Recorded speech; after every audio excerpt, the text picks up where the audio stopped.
Bon, Christelle, il faut dire que ce qui se passe avec le PDCI, depuis l'avènement du président Tidjane Thiam, amène à se poser plusieurs questions. Déjà, l'activité de Yamoussoukro, on a vu, après diffusion de l'activité de la couverture médiatique, le PDCI a pondu un communiqué pour fustiger un média qui a couvert, chose que j'ai trouvé déplorable parce que pour moi, ce n'est pas le média qu'il faut fustiger. Qu'est-ce qu'ils ont dit en substance sur le média? Ils disent que le média a fait du faux en disant que les participants ont appelé à la démission du président Tidjane Thiam. Alors que pour eux, à aucun moment dans la couverture médiatique, il n'a été question de la démission du président Tidjane Thiam, mais il a été plutôt question d'une dénonciation d'un certain nombre de choses que ces militants-là ont soulevées, comme le manque de bureau politique, l'absence du président, etc., etc. Mais moi, je pense que là, c'est pas là la question, à mon avis. L'essentiel aujourd'hui, c'est est-ce que la cellule de veille du PDCI fonctionne? C'est la question que je me pose. Ça, c'est un. Deuxièmement, si elle ne fonctionne pas, il faut le dire, il faut se poser les bonnes questions. Parce qu'un parti politique, dans la direction de communication, il y a toujours une cellule, de veille. C'est elle qui veille à qui anticipe sur un certain nombre d'événements. C'est elle qui fait la revue. Elle a une équipe en son sein qui fait une revue quotidienne de la presse. Cette activité n'a pas pu avoir lieu sans communication au préalable. En interne. Donc, on suppose que certains cadres du PDC étaient au courant de ce qui s'est passé. Vous pensez? Écoutez, un des sénateurs que j'ai écouté a dit que le président de la JPDCI urbaine, Valentin Kouassi, non, je pense, s'est rendu à Yamoussoukro et l'aurait appelé pour lui parler de l'activité. Si le président de la jeunesse urbaine est au courant, c'est que des cadres du parti sont au courant. Vous pensez qu'on aurait pu? On nous dit qu'on l'aurait trompé. Voilà. Il semblerait qu'on l'aurait trompé. Ce que je veux dire ici, c'est quoi? En parenthèse, il se serait retrouvé là-bas sans savoir qu'il assisterait. Exactement. Là même, c'est encore plus grave. Parce que c'est un responsable de jeunesse. Il est le collaborateur direct des instances du parti. Donc comment il va aller à Yamoussoukro sans savoir le pourquoi il va? Ça, c'est un. Deuxièmement, aujourd'hui, depuis l'arrivée du président Tidjane Thiam, la communication du PDCI n'est pas une communication offensive. Ils subissent plus qu'ils n'agissent. Or, un parti politique, dans votre communication, Christelle, vous êtes une grande communicante, vous savez que quand vous subissez à chaque fois, c'est bonjour la défaite. À un moment donné, il faut se poser les bonnes questions. Qu'est-ce qui n'a pas marché? Pourquoi les mêmes dénonciations continuent? Pourquoi on n'a pas de bureau politique? Parce que dans nos partis politiques en Afrique, on a ce que j'appelle le paradoxe démocratique. Sur papier, tous nos partis politiques sont démocratiques. Généralement, il y a toujours le D même dans les sigles. Mais dans les faits, quand des membres du parti, des militants, osent se positionner contre la majorité, soit on vous minimise, on dit que vous ne pesez rien, ou bien on cherche à vous radier des effectifs du parti. En tout cas, on fait tout sauf vous écouter. Prenons le cas du PDCI maintenant. Le bureau politique, c'est là-bas qu'on fait le débat. Je pense qu'un parti comme le PDCI RDA, qui a plus de 80 ans d'existence, ne peut pas se permettre de ne pas faire de bureau politique. Est-ce que justement le PDCI en ce moment n'est pas en train de travailler au retour de son président, Dr Barry, justement? Bon, peut-être qu'ils le font, mais mettre sur la table on ne voit pas les lignes bouger pour le moment. On ne voit pas les lignes bouger. Et 2028 est déjà là. Ce n'est pas en janvier 2028 que vous allez préparer vos candidats pour les municipales et les régionales. 2030 est déjà là. On se prépare pour 2030 maintenant. Le parti d'en face, le RHDP, lui, est en train de faire son lobbying, son positionnement stratégique. Eux, ils avancent. C'est contre eux que vous partez aux élections. Donc, vous ne pouvez pas subir. À un moment donné, il faut agir. En même temps, Élisée Bouloube, Marius le disait, il mentionnait qu'ils ne sont pas... ils ont demandé la démission donc, du président Tidjane Thiam, mais en même temps, dans les éléments de langage du président du mouvement REM-PDCI, il dit, et je le cite, c'est une démarche de construction fondée sur la solidarité, l'entraide et l'unité retrouvée. Il dit, nous ne sommes pas ici pour diviser, mais pour rassembler. Oui, c'est ce qu'il dit, mais je pense qu'il est quand même bien de situer les choses dans l'ordre normal de la vérité, de la chronologie de la vérité. Effectivement, durant tout ce meeting-là, à aucun moment dans les échanges, personne n'a parlé de démission du Tidjane Thiam, ça n'a jamais été évoqué. Mais par contre, on a vu dans les médias, effectivement, des éléments de langage, une interview, c'est même pas une interview en bonne et due forme d'un des acteurs, sinon l'acteur principal qui avait initié ce mouvement-là, où il demandait effectivement la démission du président Tidjane Thiam. Donc ceux qui sont dans la salle sont en droit de dire qu'à aucun moment on n'a parlé de démission, parce que justement... Et lui, dans une interview à côté, voilà, il en parle. Ils n'ont jamais entendu parler. Et voilà, même si après, ils ont une interview à côté, on parle, mais ça n'engage pas ceux qui étaient dans la salle, parce qu'à aucun moment ils n'ont dit... Mais le président du mouvement... Mais le président du mouvement peut tromper tout le monde. Il peut tromper tout le monde, il peut nous dire qu'on vient juste par rapport à ça, et puis après, il dit non, voilà ce qu'on a dit. Okay. Voilà, mais il est bien quand même de rétablir les faits. Les faits, c'est que tout au long de la cérémonie, à aucun moment, il n'a été évoqué la question de la démission du président Tidjane Thiam. C'est vrai que des éléments ont été évoqués, qui ont été constatés, qui constituaient quelques dysfonctionnements du parti ou qui n'étaient pas en faveur d'une bonne marche du parti. Mais en même temps, lorsque lui, il prend la parole en tant que président du mouvement REM-PDCI, dans un média demandant la démission, il engage son mouvement. Qu'il ait dit dans la salle ou pas? Qu'en pensez-vous? Non, il engage le mouvement, mais là, il aurait trompé les acteurs du mouvement.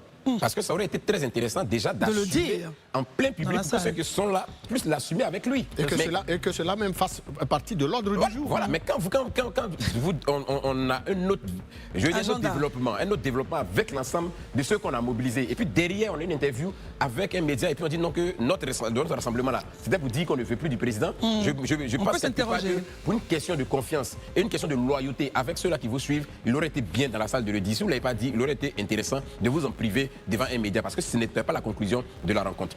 Mais ceci dit, ça ne serait pas honnête aussi de dire que tout est blanc-signe au PDCI. Parce que quand même, je pourrais évoquer quelques faits qui montrent que depuis un certain temps, le parti traverse quelques soubresauts. Allez-y. On va déjà en février 2025. En février 2025, nous avons Bois Kamena Joseph, Zérégbé Tiemeko Vincent, Essolat, Dem et Yapo André Lucien. Yapo Abré Lucien, pardon, qui ont contesté l'élection du président du PDCI et ont demandé l'annulation de sa désignation. La cause évoquée, conditions d'éligibilité interne et respect des statuts du parti. Ça n'a pas été suivi.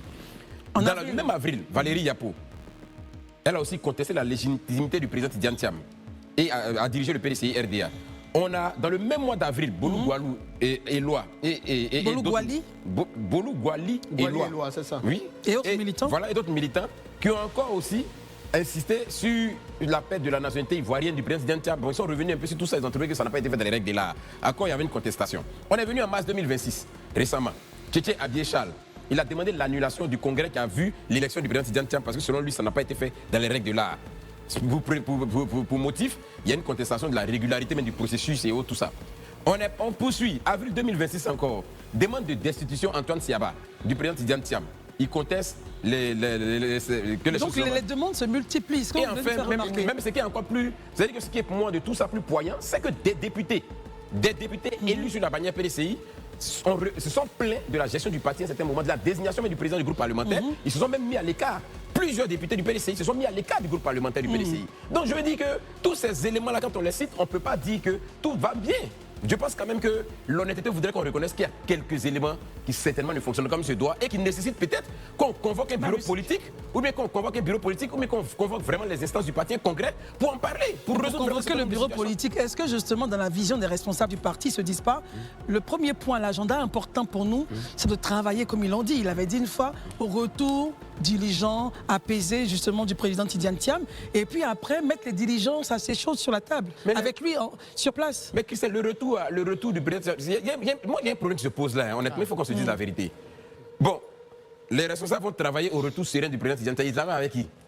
Ils travaillent avec le pouvoir, c'est ça?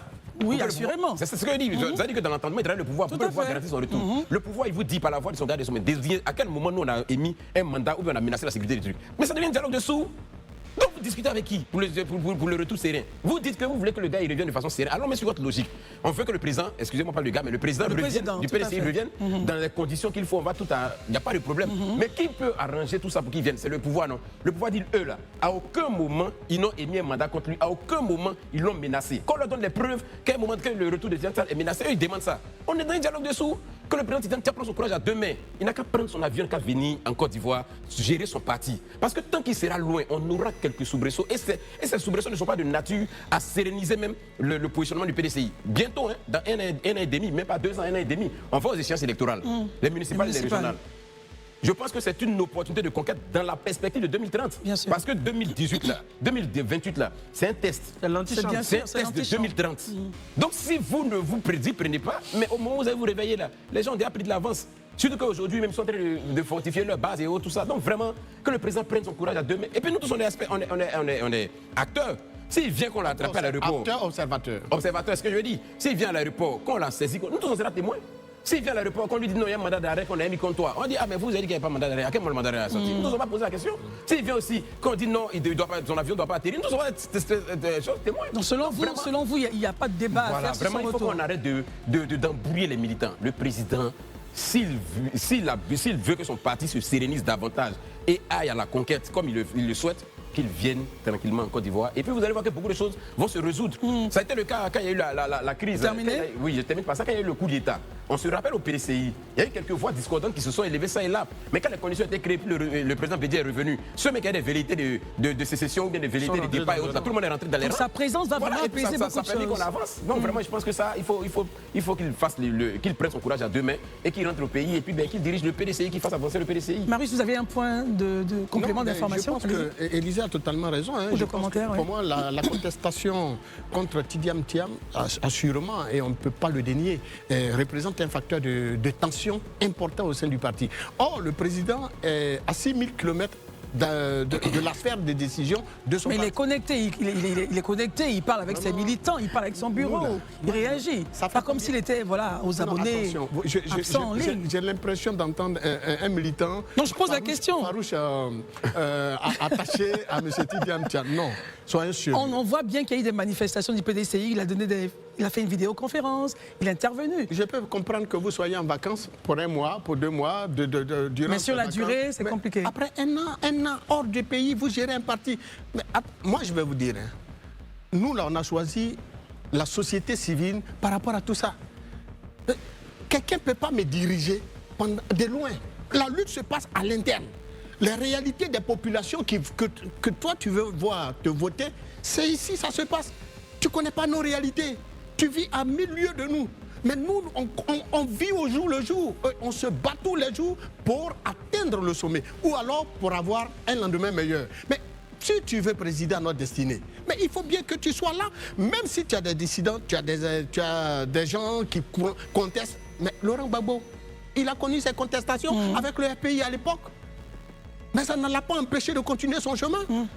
Alassane Dramane Ouattara, président de la République de Côte d'Ivoire aujourd'hui, M. Ouattara, mais quelle contestation il n'a-t-il pas connue dans sa lutte politique?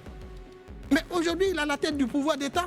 Même le président Feu Gueye, qui a connu l'exercice du pouvoir en un laps de temps, mais lui-même a connu des contestations. Mais ce n'est pas ces contestations qui devraient, en principe, emmener un leader charismatique de la trempe de Tidiane Thiam à fuir ses militants sous prétexte que... Non, pas fuir les militants, il ne faut pas dire ça. Permettez-moi l'expression. On va retirer le mot, pas fuir. Je retire effectivement le mot. C'était pas ce que ma pensée voulait dire. J'ai bien compris. À se tenir loin, effectivement, de ces militants, parce que tout simplement, l'on veut nous faire croire qu'il y a une épée de Damoclès qui plane sur sa tête. Aucune épée de Damoclès. D'ailleurs, quand on veut faire de la politique, on doit avoir d'abord du courage. Comme quand on veut faire du syndicalisme, comme quand on veut diriger des organisations qui défendent les intérêts des autres. Quand nous, là, on a même été emprisonnés, on a connu des arrestations, mais on a assis encore, on continue de dénoncer. Laurent Gbagbo, il a fait la prison combien de fois? Jusqu'à la prison internationale, son nom est connu au plan mondial. Et alors, Très bien. Merci beaucoup, Marius Como. Et je prendrai le point le point de vue d'Herman. Bonsoir, Herman. La prison n'est pas un frein pour nos politiques. Bonsoir, Herman. Je pense que vous avez entendu les points de vos co-débatteurs sur la question de la création du REM PDCI-RDA. On a essayé de passer en revue les différentes crises, on va dire, les différentes tentatives à la justice de pouvoir faire changer la donne. On attend toujours les résultats. Mais pensez-vous que la présence du président sur place en Côte d'Ivoire pourrait faire taire toutes ces tensions et ces velléités? Non, de toute façon, c'est sûr que l'absence du président d'un parti politique sur le terrain politique, il peut nourrir certains appétits. Mais ce n'est pas la première fois, je veux dire.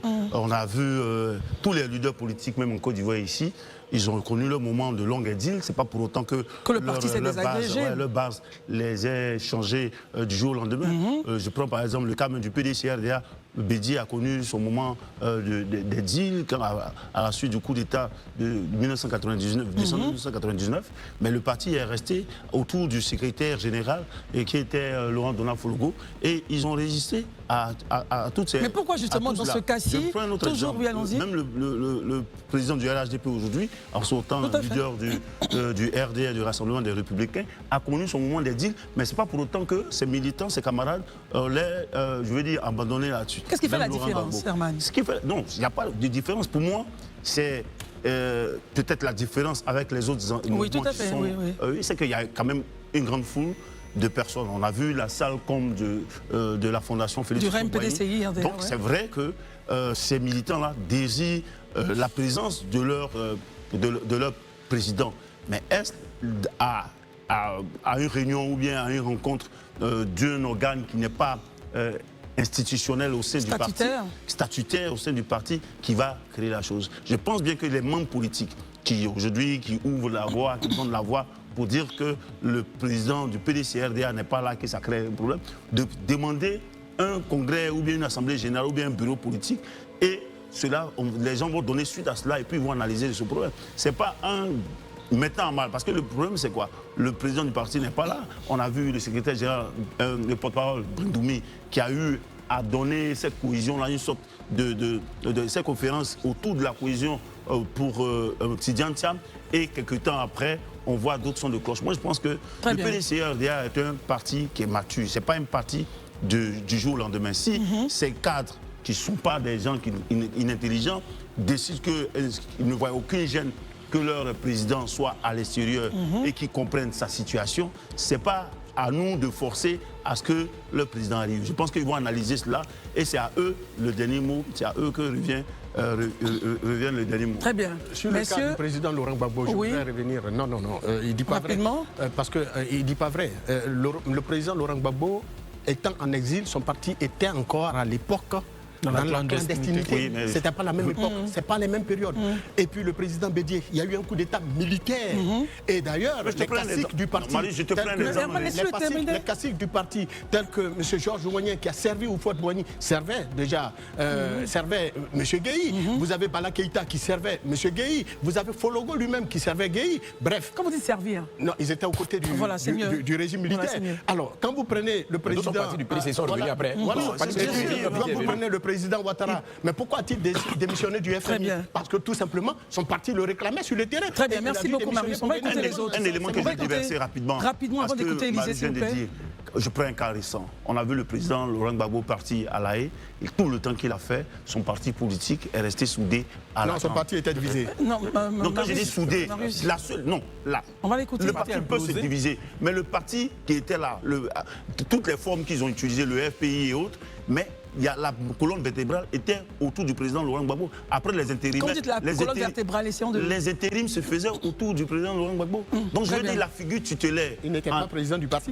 Marius, permettez qu'il termine, il faut écouter Élisée. Aujourd'hui, pourquoi est-ce que, pendant que on sait qu'à un moment donné, nos constitutions demandaient à ce que, nos collègues demandaient à ce que le président de la République ne soit pas président du parti, mais aujourd'hui on n'en est plus là. Ça veut dire que le RHDP, par exemple, a eu besoin que le président de son parti continue d'exercer ce pouvoir. Donc la figure tutélaire dans nos organisations politiques en Afrique, il ne faut pas la nier. Pourquoi est-ce que vous voulez que le PDC-RDA, qui est parti à un congrès, par plusieurs fois, a montré, malgré les crises juridico-politiques que ce parti a traversées, ils sont restés là. C'est une crise, certainement ils vont l'affronter. Très bien, ils vont essayer de faire face à cela. Écoutons Élisée. Mais ce n'est pas comme ça, avec un claquement, parce que ça vous fait plaisir, que le président du PDC-RDA va prendre le prochain avion pour venir en Côte d'Ivoire. Non, pas nous, hein.